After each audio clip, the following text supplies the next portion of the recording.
Dixit astrologer. आज मैं आपको कोरोना नामक बीमारी का अंत कैसे होगा ये इस बारे में इस वीडियो में जानकारी देने वाली हूँ। तो कहा जाता है कि जो कोरोना नामक बीमारी है, यह महामारी जब आई तो यह ग्रहों के द्वारा पहले ही इसको निश्चित कर दिया गया था, लेकिन हम मानव की बुद्धि जो रहती है, क्योंकि कोई ने ऐसी बीमारी का नाम कभी देखा था न सुना था। और जब क्योंकि बुध और नेपच्यून ग्रह जब अष्टम में रहते हैं वर्ष कुंडली के, तो उसमें लिखा हुआ है कि किसी नई बीमारी का जन्म होगा। और इसके बाद जो है नेपच्यून जो स्पर्शजन्य यानी छूने से फैलने वाले रोगों को जन्म देता है। तो यह बात जो है साबित हो चुकी थी, लेकिन देर से समझ में आई जब नवंबर दिसंबर में जो है चीन में इसका प्रादुर्भाव हुआ और साथ ही साथ धीरे धीरे समस्त विश्व जो है इसकी चपेट में आ गया। तो इस बीमारी के कारण जो है ये 2 ग्रह रहे जिन्होंने इस बीमारी को जन्म दिया। अब हम देखते हैं कि आखिर इस बीमारी का अंत कब होगा। तो इस बीमारी का अंत जानने के लिए हम ग्रह की स्थिति अनुसार आपको विवेचन कर रहे हैं। हम देखते हैं कि जैसे ही यह बीमारी बहुत अधिक बढ़ी, उस समय मंगल गुरु केतु का योग जो था लग्न में था। और जब भी कहा जाता है कि जब हर 100 वर्षों में इस प्रकार की महामारी का प्रादुर्भाव होता है, और कहा जाता है कहीं ना कहीं प्रकृति जो रहती है अपना संतुलन बराबर करती है, यह भी कहा जा सकता है। तो इस महामारी और भी ऐसी इसके पहले भी और बहुत सी ऐसी घटनाएं जो हैं घटित हो चुकी हैं, जिनका वर्णन मिलता है और हम जानते हैं।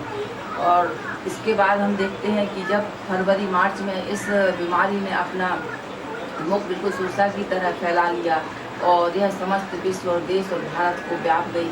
इसके बाद ही हम देखते हैं कि कुंडली के द्वितीय भाव पर यदि शनि विराजमान हो जाता है तो व्यक्ति को जो है किसी न किसी प्रकार से कोर्ट कचहरी या जेल का जो रहता है पड़ता है या बंद रहना पड़ता है। तो हम देखते हैं द्वितीय भाव का शनि जब भारत की कुंडली में आया और पूरे पूरा विश्व जो है लॉकडाउन की स्थिति में रहा, तो यह ग्रहों का प्रभाव ही रहता है जिसके कारण हम अपने घरों में बंद रहे। तो यह प्रभाव जो है अवश्य घटित होते हैं ग्रहों के। गुरु जब नीच राशि में है तो उसने अपने सारे शुभ प्रभाव कम कर दिए, मंगल कार्य बंद हो गए, हर प्रकार से व्यक्तियों को परेशान त्राही दुख और परेशानियों का सामना करना पड़ा। इसके बाद हम देखते हैं कि जब केतु का राशि परिवर्तन 23 सितंबर में होगा, उस समय इस बीमारी में कुछ कमी की संभावना बनेगी। हो सकता है कोई दवाई वगैरह कोई अच्छा इसका इलाज निकल आए और कोई अच्छी मेडिसिन बन जाए, लेकिन जनवरी 2023 में इस बीमारी का अंत होगा जब शनि जो है अपना राशि परिवर्तन करेगा। तब तक हमें सुरक्षित रहते हुए और सरकार के दिए निर्देश यानी कि हाथों को बार बार धोना, मास्क लगाकर ही बाहर जाना और जब अधिक कार्य हो तभी बाहर निकलें और सोशल डिस्टेंसिंग बनाए रखें। तो इस प्रकार से जो सावधानियां बतलाई गई हैं इनका हमें उपयोग करना ही बुद्धिमानी कहलाएगी।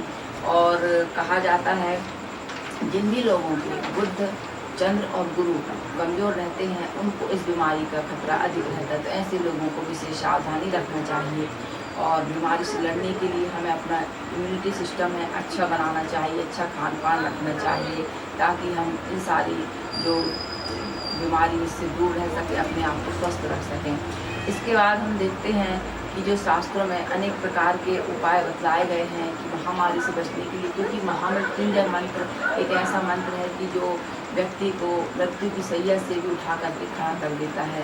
तो इस महामंत्र का हमें जाप करना चाहिए।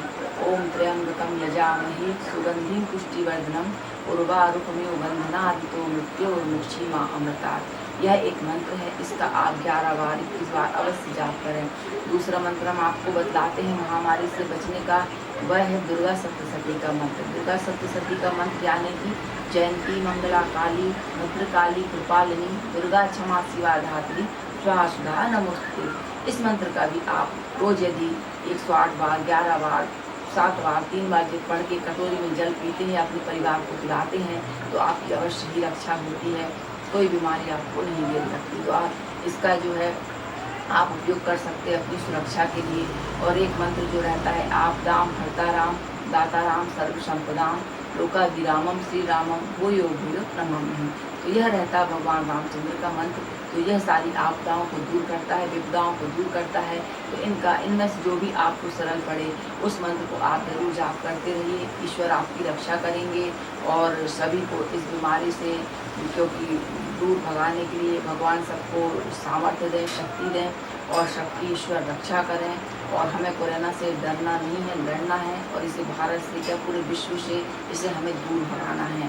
तो जो मैंने आपको जानकारी दी उससे इस प्रकार से अब ये वीडियो मैं समाप्त करती हूँ। तो आप दिए हुए निर्देशों के अनुसार का पालन करें और अपने स्वास्थ्य का ध्यान रखिए।